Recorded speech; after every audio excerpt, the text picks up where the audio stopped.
Amigos queridos, amanhece. Um novo dia surge, convidando-nos a renovações constantes.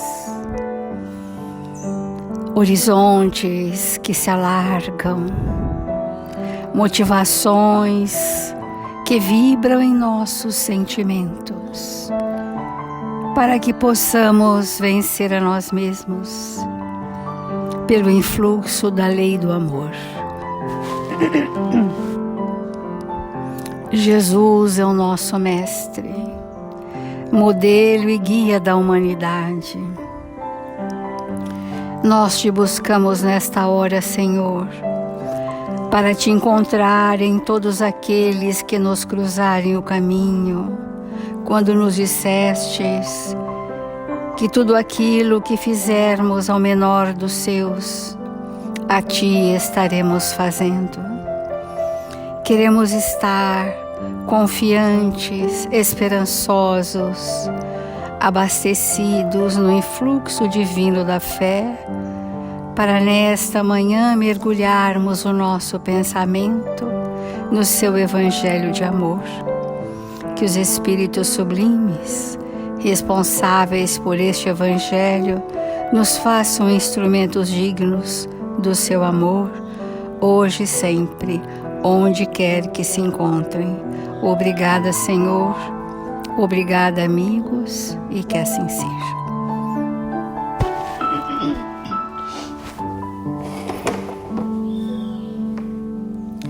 Do Evangelho segundo o Espiritismo, capítulo 12, Amai os vossos inimigos.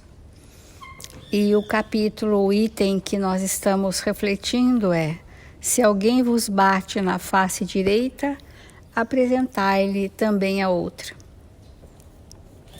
Os preconceitos do mundo sobre o que se convencionou chamar o ponto de honra dão essa suscetibilidade sombria, nascida do orgulho e da exaltação da personalidade, que leva o homem a retribuir injúria por injúria, insulto por insulto, o que parece a justiça para aquele cujo senso moral não se eleva acima das paixões terrestres. Por isso a lei mosaica dizia olho por olho, dente por dente. Lei em harmonia com o tempo em que vivia Moisés. Cristo veio e disse: retribuir o mal com o bem. E disse mais: não resistais ao mal que se vos queiram fazer. Se alguém vos bater sobre uma face, apresentai-lhe a outra. Ao orgulhoso, essa máxima parece uma covardia, porque não compreende que haja mais coragem em suportar o insulto do que em se vingar. Isso sempre por essa causa que faz com que a sua visão não se transporte além do presente. Então nós estamos iniciando essa reflexão. À época de Moisés, o nosso grau de primitivismo e rebeldia era tão supremo e a nossa razão ainda estava obnubilada, encoberta pelas emoções que nos arrastaram e nos arrastam ainda. Moisés veio dar uma visão da lei de Deus no aspecto disciplinador. Veio interromper ou buscar interromper de forma intimidatória os nossos comportamentos abusivos perante o próximo.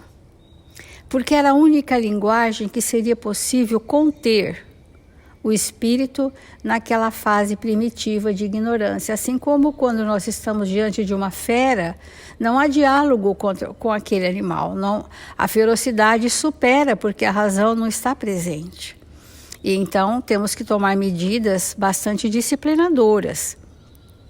Depois de alguns milênios, a humanidade foi algo se sensibilizando, muito pouco ainda, mas foi algo se sensibilizando, nos preparando para a chegada de Jesus na Terra. E por um bom período que antecedeu a vinda de Jesus, o magnetismo de Jesus na Terra veio aplacar esses impulsos ferozes da humanidade para que ele pudesse ter um ambiente onde reencarnar, um ambiente que fosse monoteísta, que fosse de um povo mais manso, mesmo que sob o jugo de uma escravidão romana, mas que fosse um povo mais dócil e sofrido, mas um sofrimento receptivo ao bem e à verdade, dispostos a segui-lo, porque ao longo de algumas reencarnações, esses espíritos que foram os primeiros cristãos já haviam sido os profetas, que eram os profetas prenunciadores de um novo tempo. Então esses espíritos estavam bem sensibilizados e muito familiarizados com a presença do Cristo em suas vidas, seja enquanto encarnados na condição de profetas ou na condição de desencarnados no plano divino que antecedeu a vinda do Cristo. Então, quando nós tomamos um padrão do nosso pensamento como sendo a verdade, nós estamos dizendo que desconhecemos a verdade. Porque a verdade é única, são as leis de Deus. Tudo mais que não sejam as leis de Deus, por nós interpretadas das formas possíveis, porque a nossa precariedade nos impede de uma abrangência maior, tudo que não for a nossa interpretação sobre as leis de Deus e a verdade são pontos de vista. E aqui o Evangelho disse, pontos de honra, porque esse ponto de vista passa a ser para alguns de uma importância você conduzir coletivamente as pessoas sob o seu jugo. E nós passamos a formar um código de comportamentos que nos espelham a nossa pequenez, espelham a nossa limitação e não a grandeza do amor de Deus. Então, isso é o que tem sido na humanidade. Por isso que esse ponto de vista, o ponto de honra, dão essa suscetibilidade, essa vulnerabilidade sombria, porque tudo incomoda aquele que é contrariado, aquele que é frustrado, aquele que não é obedecido. As grandes patologias do espírito estão em não ser obedecido, em não ser acatado, em não ser aceito. Isso gera para ele um estado de furor. E contendo de forma civilizada o seu furor, ele apresenta uma depressão, que nada mais é do que uma agressividade, porque está frustrado, porque não está contente, porque não estão obedecendo, porque não está sendo idolatrado, porque não está sendo reverenciado. Essa é a patologia do espírito, E que aqui no Evangelho disse que isso é uma exaltação da personalidade, que vai levar então a nós distribuirmos injúria por injúria, insulto por insulto, e o que parece a justiça para aquele cujo senso moral não se eleva acima das paixões terrestres. Acham que é justo, porque em que estado consciencial estamos? Nas paixões terrestres. Esse é o estado consciencial. Ora, se eu estou estagiando nas paixões terrestres, essa é a visão de mundo que eu tenho. E a minha personalidade sobre o influxo do orgulho fica exacerbada. Então, a exaltação da personalidade, que é o personalismo, né? Então, no que isto contribui para a gente não vencer ainda a lei de Talião que Moisés trouxe, olho por olho, dente por dente? Tudo. Enquanto esse orgulho for o que nos enceguece a visão do outro e do mundo, nós estaremos fazendo vingança, revide, nós estaremos muitas vezes estagnados no nosso ponto de vista, que é muito acanhadinho, né? Então, quando Jesus trouxe essa notícia revolucionária, amai os vossos inimigos, como, Senhor? Quando lhe bater a face, oferece a outra. Mas isso é possível, Senhor? É possível? Como que isso se faz? Dê a ele uma nova oportunidade, através da indulgência, do perdão das ofensas, do silêncio às suas más paixões. Então, Jesus trouxe para nós como fazer, né? Ele não disse máximas que nós teríamos dificuldade de compreender. E não fosse só isto, Emmanuel traz para nós, com seu pensamento alinhado com as leis de Deus, que nós, para podermos oferecer a outra face, precisamos estar internamente, primeiro, pacificados, e segundo, termos obras para estarmos pacificados e vice-versa.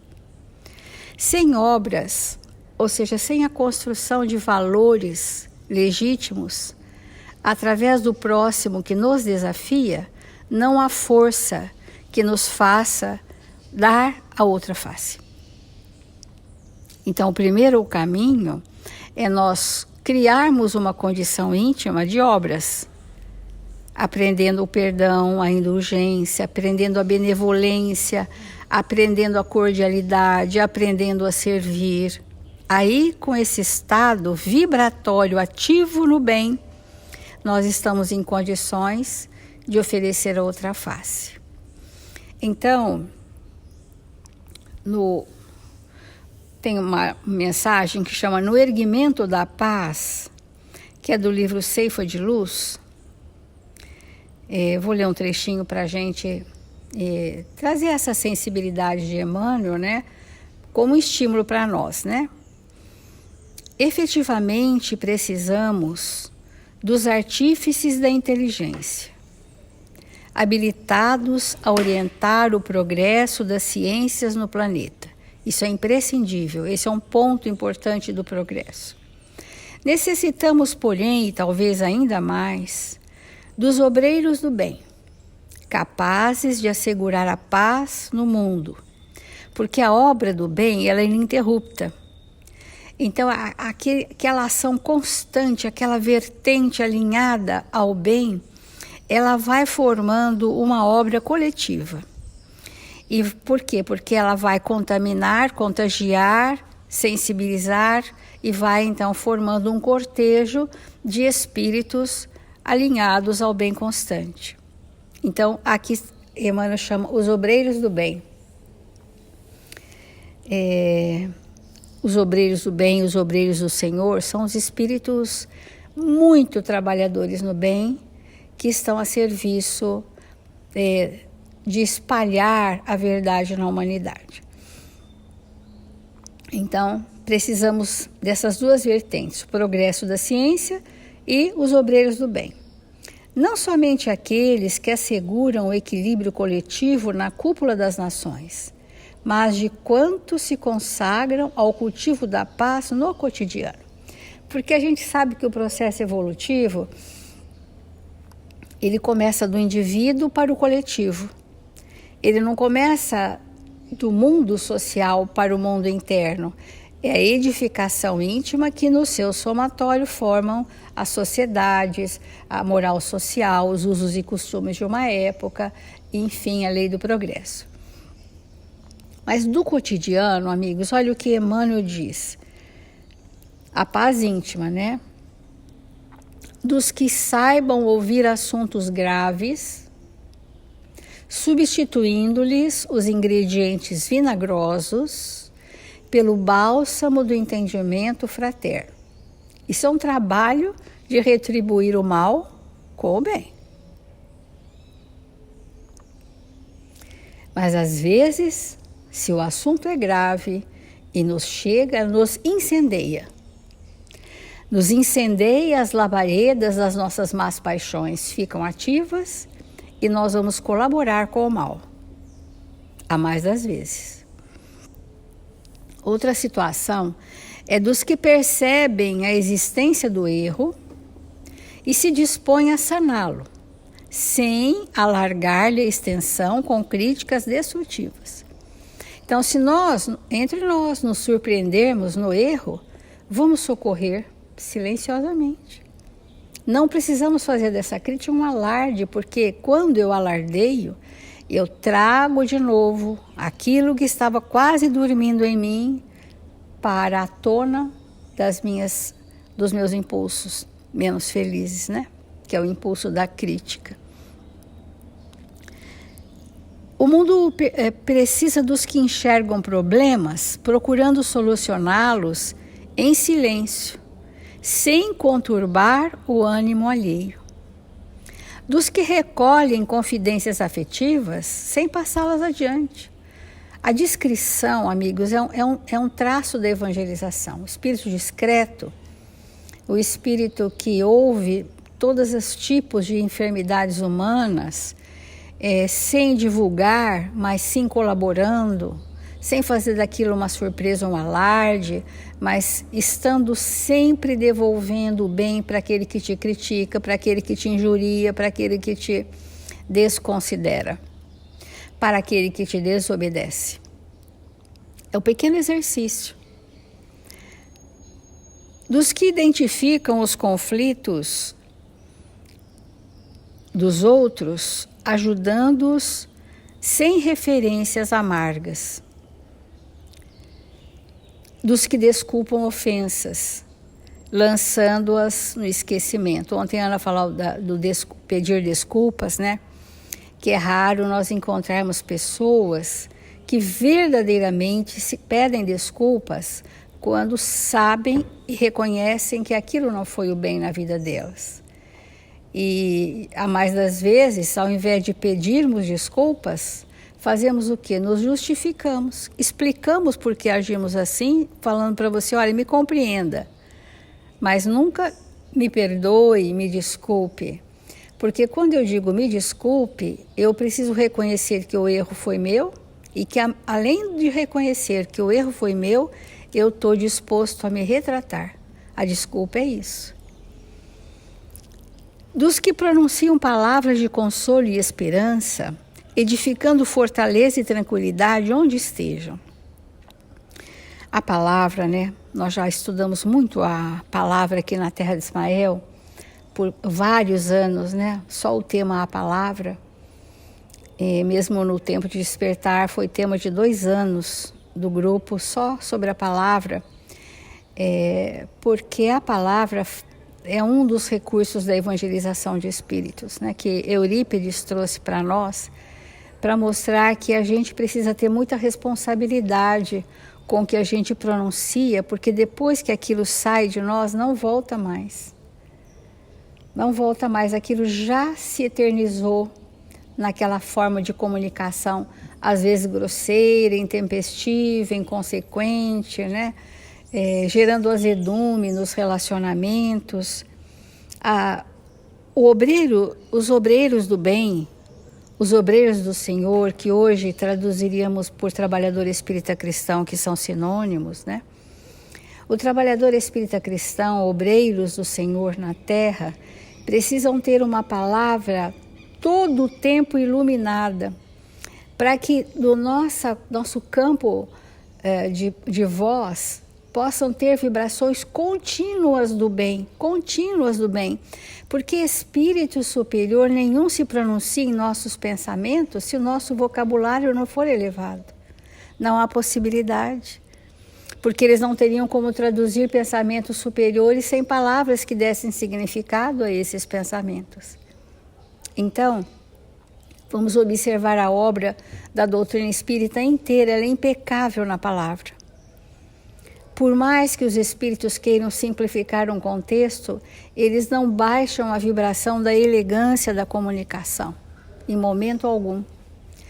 Então, dos que apagam o fogo da rebeldia ou da crueldade com exemplos de tolerância, dos que socorrem os vencidos da existência sem acusar os chamados vencedores, dos que trabalham sem criar dificuldades para os irmãos do caminho, dos que servem sem queixa. Porque às vezes o trabalhador faz, mas lamenta, queixa, reivindica coisas mínimas, tem que estar tudo perfeito para ele ir lá e fazer o que ele precisa. Então esse ainda não é obra, né? É apenas as obrigações, são as obrigações, ainda não são deveres, quanto mais obras. Então, e finalizando, dos que tomam sobre os próprios ombros toda a carga de trabalho que podem suportar, no levantamento do bem de todos, sem exigir a cooperação do próximo para que o bem de todos prevaleça. Paz no coração é paz no caminho para espíritos ativos como este que Emmanuel descreveu, ativos, operosos, dinâmicos, lutadores.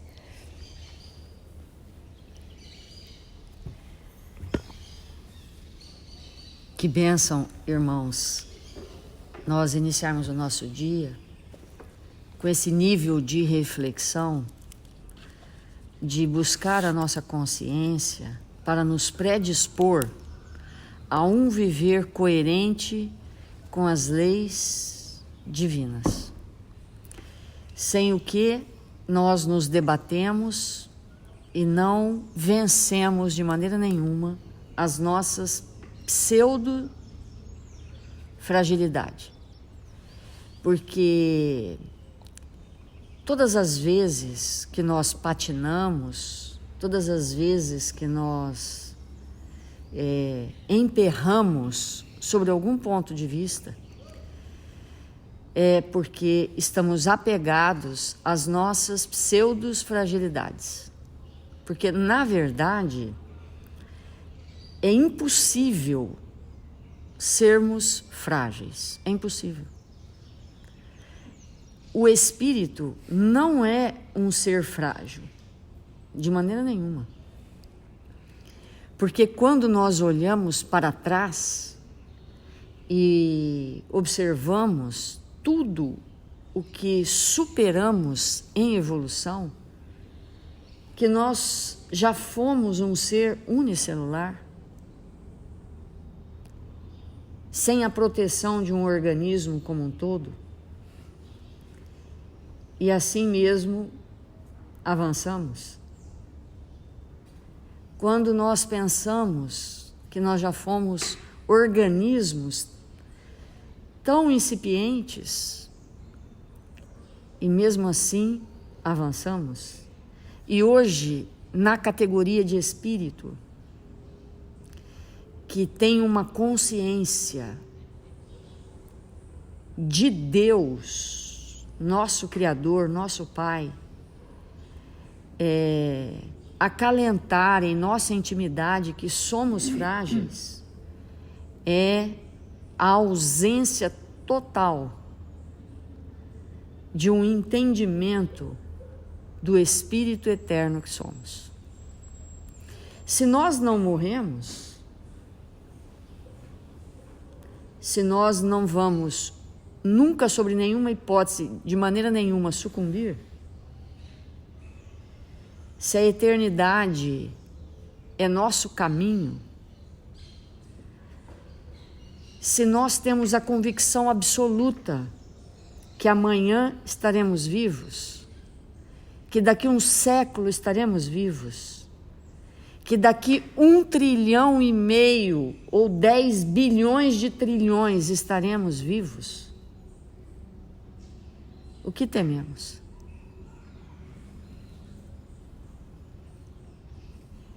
Então,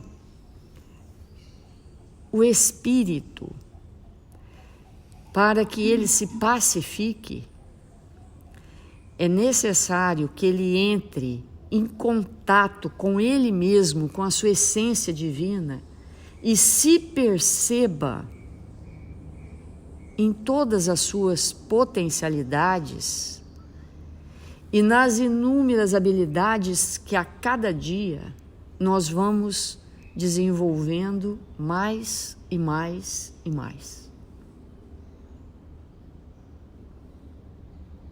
Alguém que nesse instante esteja num leito, às vezes prestes a se despedir desta existência, que esteja numa condição complexa, orgânica, esse ser, ele é sustentado por uma força inimaginável. Então, viver todos os dias da nossa vida com essa convicção que ninguém vai nos destruir, que alguém que fizer alguma coisa que possa momentaneamente nos prejudicar, prejuízos que vêm de alguém, significa para nós apenas possibilidades extraordinárias de desenvolvimento de novas habilidades espirituais. É só isso que significa. Alguém que tenta, é tentativa, porque não vai conseguir. Alguém que tenta nos prejudicar, esse alguém está apenas e tão somente nos dando essa oportunidade extraordinária de novas habilidades.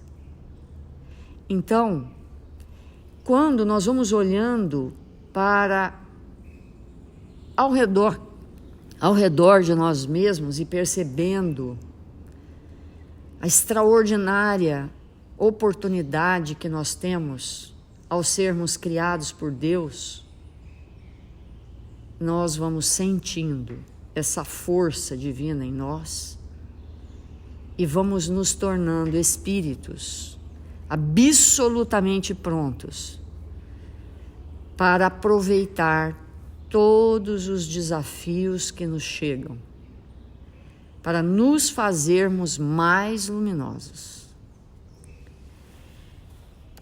E dentro desse contexto do Evangelho, amai os nossos inimigos,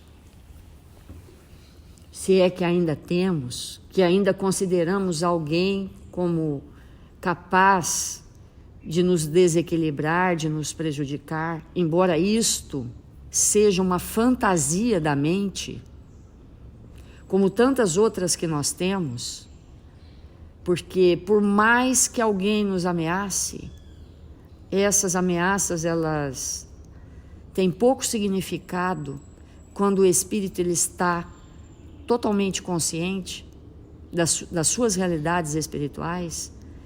Quando nós pensamos nesse tema, é o momento que nós temos de criar em nós um estado íntimo de profunda pacificação ante aqueles que nos desgovernam.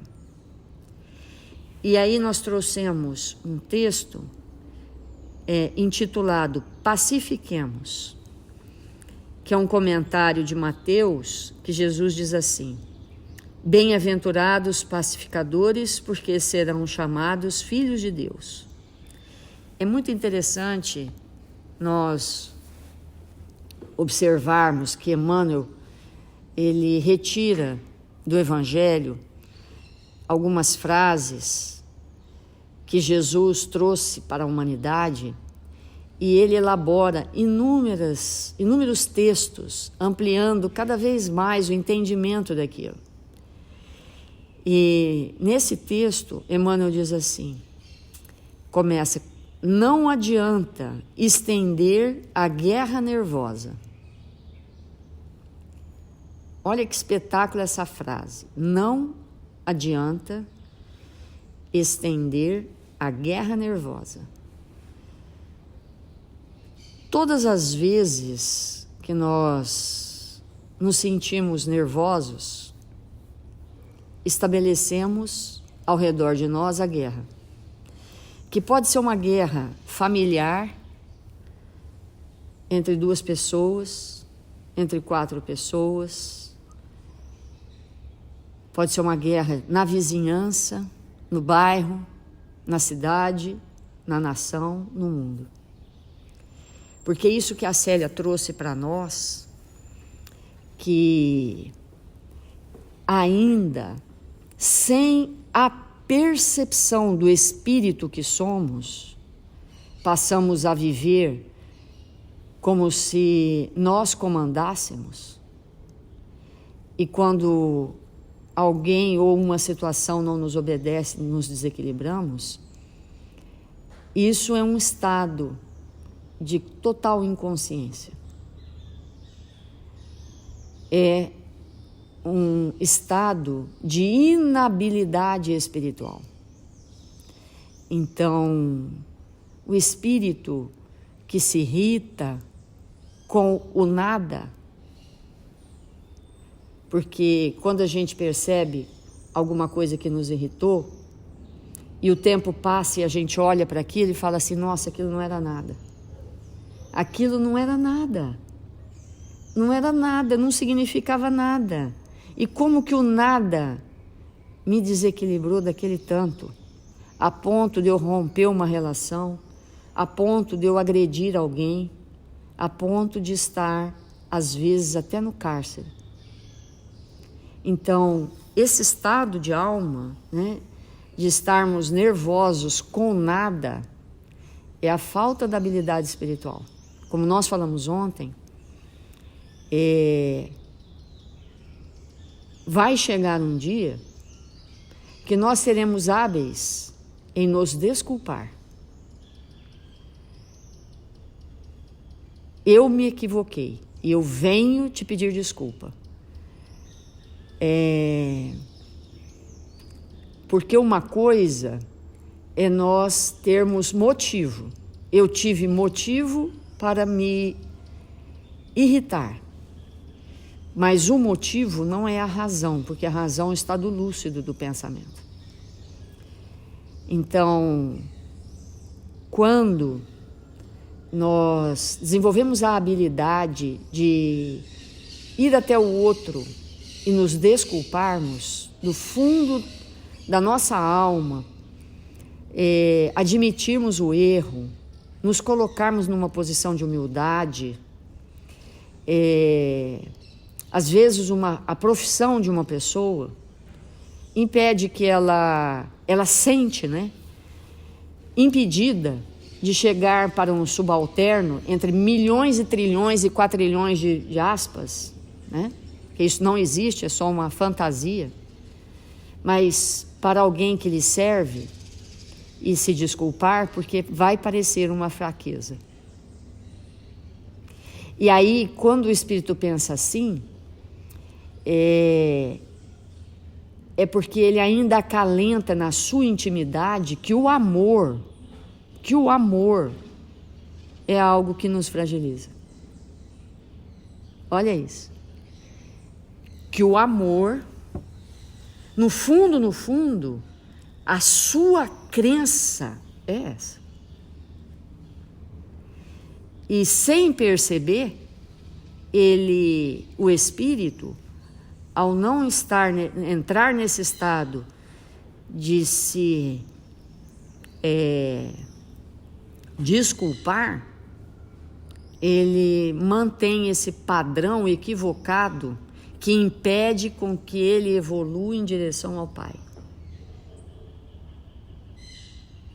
Porque se alguém fez alguma coisa errada, nós nos desequilibramos porque aquela pessoa agiu de forma inadequada, nós temos que ir lá pedir desculpa.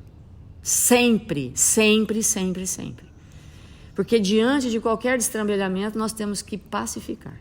Se não pacificamos, temos que ir lá pedir desculpa. Olha, me perdoe, eu não deveria ter agido assim, eu não vou considerar o que você fez ou deixou de fazer, mas euzinha, não poderia ter agido assim com você. Me desculpa, e eu vou me comprometer de ficar mais vigilante. Permanecer no estado de vigilância como Jesus nos ensinou. Vigiai e orai. Porque se eu não me manter nesse estado de vigilância, eu não desenvolvo as minhas habilidades espirituais. Então, irmãos, isso é fundamental para nós. Então significa que eu vou viver de manhã até de tarde, todo dia, o tempo todo, todo o tempo, pedindo desculpa? Se necessário for, sim. Se eu estou nesse nível de desequilíbrio, é melhor que eu passe toda a vida assim. Porque quando Jesus disse para nós, antes de oferecer a sua oferenda a Deus, vai lá e se ajusta com quem você se desorganizou, isso é para nós todos os dias, não é para uma vez na vida, é para sempre. Ou a gente obedece literalmente as recomendações que Jesus nos ofertou, ou vamos ficar na máscara do cristão, no faz de conta que somos. Por isso que não é simples, né? Esposar essa ideia.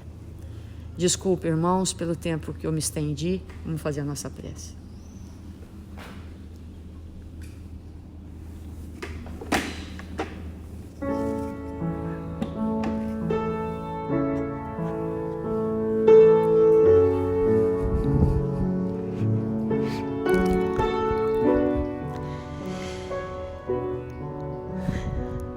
Senhor Jesus, divino amigo das nossas vidas, que nesse instante abençoado do nosso dia, que nos envolvemos com as vibrações amorosas de Jesus, com suas recomendações extraordinárias. Nesta hora, Senhor, que nos vemos como espírito, necessitados de amparo, necessitados de luz, de exercícios constantes no bem e na caridade. Nesta hora abençoada da nossa vida, Senhor, queremos te agradecer por tudo que a vida nos oferece, por nos encontrarmos, Senhor, aqui em Seu nome, por buscarmos compreender e viver o Teu Evangelho de amor.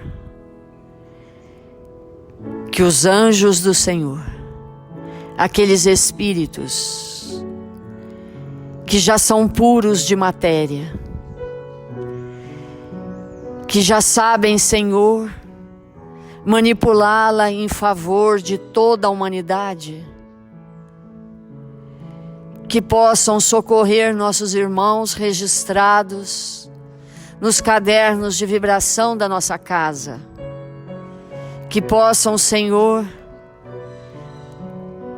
nesse instante, abençoá-los, socorrê-los nas suas necessidades mais íntimas.